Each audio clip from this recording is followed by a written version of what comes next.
ब्याज पर ब्याज माफी मामले में केंद्र सरकार ने सुप्रीम कोर्ट में नया हलफनामा दायर कर दिया है। सरकार का कहना है कि 2 करोड़ से ऊपर वाले जो कर्जदार हैं उनको राहत देना संभव नहीं है। सरकार का कहना है कि वित्तीय पॉलिसी के मामलों में सरकार का एकाधिकार है। इधर आरबीआई ने भी सुप्रीम कोर्ट में हलफनामा दायर करके कहा है कि नए एनपीए घोषित करने पर लगी रोक हटा लेनी चाहिए।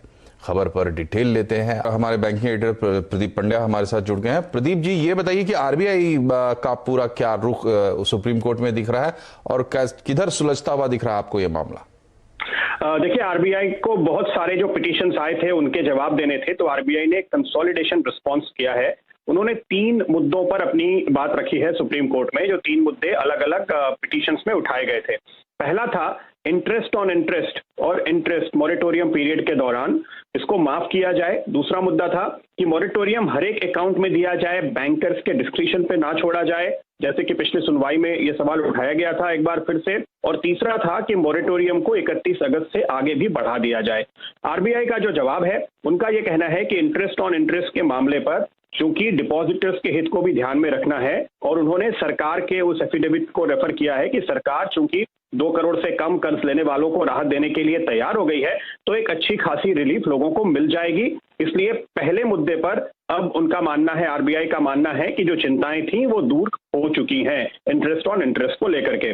दूसरा जो मुद्दा था कि मॉरेटोरियम हर एक अकाउंट को मिलना चाहिए, लेंडर्स के ऊपर, बैंक्स के ऊपर डिस्क्रिशन ना छोड़ा जाए। आरबीआई का जवाब बेहद इंटरेस्टिंग है। इंटरेस्टिंग इसलिए है क्योंकि आरबीआई का एफिडेविट कहता है कि जैसे हमने बैंक को यह अधिकार दिया है कि वो ये दिखें कि किन मामलों में दिक्कत सिर्फ कोविड की वजह से आई है और कौन सी ऐसी कंपनियां हैं जो पहले से ही दिक्कत में थी, उनको आप रिलीफ देंगे फिर भी वो आगे उनका बचना मुश्किल है, तो ये बैंक को अपने से ही कंसिडर करना पड़ेगा, क्योंकि हर बैंक, हर एनबीएफसी कंपनी अलग अलग होती है, उनके दिक्कत, उनके अकाउंट्स वो ही समझते हैं। लेकिन इसी वक्त आरबीआई ये कह रहा है कि देखिए, हमने लोगों को भी तो छूट दी है ना, हमने बोरोवर को भी छूट दी है कि आप फैसला कीजिए। तो मामला बैंक और बोरोवर के बीच में है, और बोरोवर को भी ये रिलीफ देनी बेहद जरूरी है, क्योंकि मॉरेटोरियम बिना मुफ्त में नहीं आता। आपको मॉरेटोरियम पीरियड का लोन चुकाना है, उसका इंटरेस्ट चुकाना है, आपकी ईएमआई आगे बढ़ जाएगी, तो आप खुद तय कीजिए कॉस्ट बेनिफिट एनालिसिस। इसलिए ये बात आरबीआई ने एक तार्किक तरीके से सामने रखने की कोशिश की है।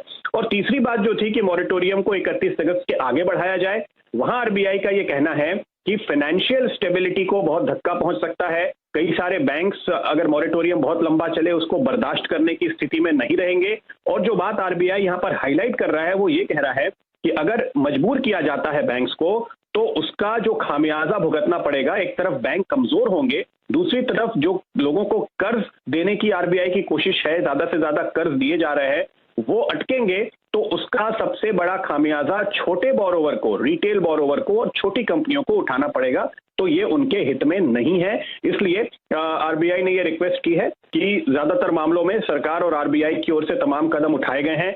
बोरोइंग कॉस्ट बहुत कम हो गई है, लिक्विडिटी बहुत प्रोवाइड की गई है, और ऐसी स्थिति में आरबीआई ने ये प्रेयर की है, अपील की है सुप्रीम कोर्ट से कि हमने और सरकार ने काफी कोशिशें कर ली, अब आपने जो रोक लगाई थी उन सबको वापस ले लें। एनपीए रिकॉग्निशन वगैरह को लेकर के आपने जो स्टे ऑर्डर दिया है उसको वापस ले लें।